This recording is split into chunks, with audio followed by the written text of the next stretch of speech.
Voltamos com o Horizonte Debate, hoje conversando sobre uma alimentação saudável no verão. E começamos esse quarto e último bloco com a participação da Marlúcia Andréia. Adorei este tema, tenho um sonho desde criança, ser uma boa profissional, nutricionista. Uma boa alimentação prolonga nossas vidas e vidas saudáveis. Amo esta profissão e espero exercê-la com tamanho respeito que merece. Parabéns pelo tema. Camila, o que é uma vida saudável, vida de qualidade? Uma vida de qualidade é você se manter no seu eixo de equilíbrio e saber fazer escolhas, procurar ajuda, e acho que a equipe multidisciplinar é quem pode auxiliar as pessoas a prevenir e a tratar doenças. E nesse sentido a gente poderia dizer para a Marlúcia então, né? Vamos dizer assim, o equilíbrio entre mente, corpo, entre isso. eu e o social. Sim, verdade? Eu acho que esse equilíbrio é fundamental para a gente poder buscar a qualidade de vida. Carlos, o que dizer, por exemplo, dos alimentos sazonais? Claro que hoje a gente tem oferta o ano inteiro, né? Como que isso influencia, por exemplo, no seu trabalho ou na cozinha como um todo? Primeiro que, comercialmente falando, os preços variam muito. Agora, a nível de preparo, todos aqueles produtos da época, eles te dão um retorno muito maior na confecção dos pratos. Os morangos são mais bonitos, todas as frutas são mais bonitas, as melancias estão mais suculentas, as folhas, né, das verduras são maiores, os próprios legumes estão melhores, maiores, não são aquele murcho, né? Então ele te proporciona um resultado melhor. E por incrível que pareça, o sabor é diferente. Por excesso de agrotóxicos que eles colocam, né, que vai influenciar diretamente, o outro não, já é uma coisa mais natural. Né? Então nós buscamos muito usar, lógico que a gente usa ingredientes o ano inteiro, mas sempre quando tem os ingredientes da época, né, que é frutas, legumes, né? A gente busca confeccionar pratos em cima desses produtos. Doutor Fabiano, é possível emagrecer de forma rápida e de forma saudável ao mesmo tempo? Não. Não há nenhum milagre, nenhuma mágica aí. Não existe mágica. Como eu disse anteriormente, existem protocolos que devem ser seguidos. Todos os métodos reconhecidos por grandes entidades são embasados em várias pesquisas científicas com um número muito grande de pacientes analisados. E um plano alimentar para a redução de peso, ele obedece uma restrição em cima da necessidade energética total desse paciente. Então, cada paciente tem uma necessidade que varia desde a infância até a fase adulta e por questões parafisiológicas são alterados, como, por exemplo, a gestação e a lactação. Então, calcula-se a necessidade energética do paciente, aquilo que é necessário para manter as suas atividades vitais e diárias, e em cima disso, nós fazemos uma redução que pode ser de 500 até 1.000 calorias dia, o que proporcionaria uma redução de peso de 2 a 4 quilos, respectivamente. E é lógico que, nesse sentido, deve-se obedecer às proporções recomendadas entre carboidratos, gorduras e proteínas e procurar ter uma variedade dentro dessa alimentação. Nesse sentido, o que se obtém é, no máximo, 4 quilos de emagrecimento. Passou disso, algo errado aconteceu e que pode trazer uma repercussão que é o reganho de peso. Se a restrição calórica for muito intensa... Que é o famoso efeito sanfona. Exatamente. O corpo, dentro de uma restrição muito grande, ele entende como uma ameaça ao organismo. E ele vai criar mecanismos de economia. Redução do metabolismo, redução da frequência cardíaca, da produção de hormônio tireoidiano, que vai jogar o paciente dentro do efeito sanfona. A Camila quer falar algo? Levantou a mão. Na verdade, quando pensamos na perda de peso, é o peso bruto. O emagrecimento é a redução de tecido adiposo. Então, é da gordura subcutânea e da gordura visceral que faz mal à saúde. O Magno da Floresta, ele quer saber qual que é a alimentação ideal, Camila, para uma pessoa com diabetes tipo 2? Bom, é o fracionamento, é a ingestão de carboidratos complexos, é a ingestão de antioxidantes, visto que a diabetes é uma doença altamente oxidativa. O acompanhamento nutricional é muito importante para saber o que comer, quando comer e, no caso, avaliar a rotina dessa pessoa. Se ela faz atividade física, para não ter queda dessa glicemia e acabar passando mal no meio dessa atividade. Então, um profissional pode ajudá-lo de uma maneira... Seguramente o acompanhamento, né? Sim, sim, porque na verdade a gente está falando no geral, né? Mas como é a rotina dessa pessoa? Que horas ele dorme, né? Ok. Chegou uma pergunta aqui pelo Twitter, Fabiana Léo, sobre atrair as crianças para uma alimentação saudável. Foi dito muito no poder do exemplo. Sempre comi muitos legumes porque via meu pai comendo com satisfação. Não adianta fazer salada para criança, mas só comer massa e fritura. Seu comentário, Carlos Pita. O exemplo dos pais arrasta as crianças? Sempre arrastam. Né? Não tem como, porque, igualzinho fala, a educação vem do berço, né? Inclusive a educação alimentar.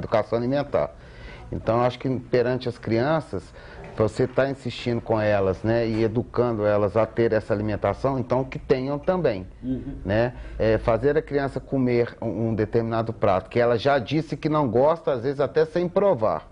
Agora, aquilo que você falou antes é muito interessante. Ou seja, você cativar a criança com a criatividade e participar junto, né? O exemplo é tudo, né, gente? Você faz a criança estudar cativando, por que alimentar também não pode pois ser? Pois é, que é tão, uma atividade tão prazerosa. Exatamente. Chegou mais uma questão aqui no Twitter. Doutor Fabiano, aproveito para chamar a atenção sobre o risco das dietas de desintoxicação comuns no verão. Quais são os comentários sobre isso? A dieta de desintoxicação, de novo, ela tem uma restrição de determinados grupos de alimento, que são erroneamente apontados como vilões. As dietas de desintoxicação, elas trabalham um consumo de frutas, hortaliças, leguminosas, que, lógico, é interessante, porque o brasileiro não tem normalmente esses pratos dentro da sua rotina normal. Infelizmente, apesar do Brasil ser um país tropical com uma grande diversidade de frutas, legumes e hortaliças, o consumo ainda é muito reduzido na maioria dos brasileiros. Mas o problema é que deixa-se de se consumir determinados alimentos que são importantíssimos para o nosso dia a dia. No caso, o consumo adequado de carboidratos e também de proteínas. Então, isso pode, consequentemente, levar a danos do fornecimento de energia para o organismo e também a deficiências de micronutrientes, como as hipovitaminoses, por exemplo. Agora, uma alimentação saudável, equilibrada, é tudo para manter a saúde. Por exemplo, colesterol ou a taxa de triglicérides muito elevada podem trazer uma série de danos para o organismo. O que o senhor diria, por exemplo, para uma pessoa portadora de algum tipo de cardiopatia? Em que sentido uma alimentação saudável poderia ajudar? Por exemplo, se essa pessoa veio comer com frequência picanha, maçã de peito, coisas gordurosas, e se uma alimentação saudável poderia ajudar essa pessoa a prolongar a sua vida por mais anos? Com certeza, né? Não dá para saber quantos anos, claro. Hipócrates, há muito mais de 2000 anos atrás, nos deixou uma frase que dizia que devemos fazer do nosso alimento o nosso remédio e do nosso remédio o nosso alimento. E isso é o que devemos praticar. Buscar na alimentação aquilo que possa contribuir para uma melhor qualidade de vida, para uma prevenção da saúde, é o que foi dito, por exemplo, nos casos dos alimentos funcionais. No que diz respeito às doenças cardíacas, nós temos, por exemplo, alguns funcionais que são encontrados no azeite extra virgem, em alguns peixes, como a sardinha ou o salmão, que possuem ali substâncias que recuperam vasos que foram alterados pela presença da gordura e que também têm a capacidade de diminuir o nível de colesterol ruim e aumentar o nível de colesterol, do colesterol benéfico para a nossa saúde. E eu entendo que comer é um dos maiores prazeres da vida. E eu estaria mentindo se dissesse que comer errado não é melhor do que comer certo. Né? Bem, mas o que eu entendo é que o que engorda, o que faz mal à saúde, não é a exceção, é a regra. Então que devemos buscar um padrão de alimentação saudável na maior parte do tempo, mas que isso nos garantiria uma liberdade para que de vez em quando pudéssemos recorrer a alguns outros alimentos. Camilo, o que dizer dos suplementos alimentares? Qual o risco desses suplementos? Os suplementos, assim como toda medicação, deve ser bem orientada. Não se deve utilizá-lo sozinho, porque aquilo que faz bem a uma pessoa faz muito mal a outra. A diferença entre remédio e veneno é a dose. O profissional ele tem que estar bem amparado cientificamente, ter uma noção daquilo que está fazendo, se ele pode prejudicar o paciente, e a pessoa tentar pensar, raciocinar, porque a mídia joga pra gente sempre que existe plantas milagrosas, nutrientes milagrosos, mas sem uma diversidade alimentar, sem uma atividade física regular, não existe. Ok, obrigado, Carlos. Seu recado, sua mensagem para os nossos telespectadores. É que busquem, né, uma alimentação bem saudável, com a boa confecção. É importante aprender a confeccionar as receitas que se predispõe a oferecer às pessoas, né, sejam os parentes. E é importante esse controle alimentar, muito importante. Cozinhar é uma arte. Sempre, sempre. Caros convidados, muitíssimo obrigado. Programa muito rico. Voltem outras vezes para nos ajudar. Obrigado. Gostaríamos de comunicar aqui as pessoas que ganharam o sorteio dos livros. Felipe, do bairro São Geraldo, Débora, do bairro Canaã, Leni Maria Moraes Rabelo Horta, do Santo Antônio, e Magno, da Floresta. O Carlos Pita também vai lançar o segundo livro.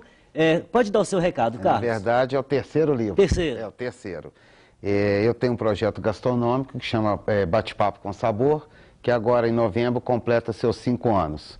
E é um projeto itinerante, focado numa gastronomia diferenciada, que eu busquei conhecimento praticamente do mundo inteiro, já tivemos várias experiências. E foram confeccionadas mais de 500 pratos, né, nesse período.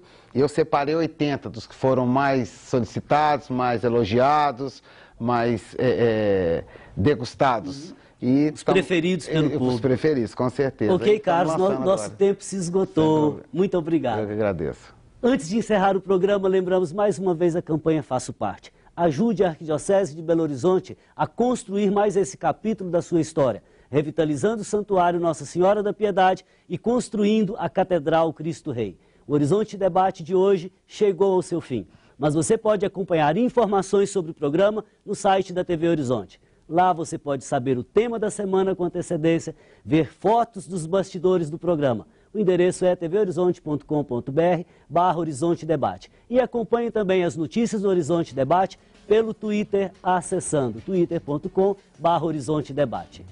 Obrigado pela sua companhia e na próxima semana eu te espero em mais um Horizonte Debate, aqui na TV Horizonte, uma emissora da Catedral, rede de comunicação católica. Conto com você, fraterno abraço.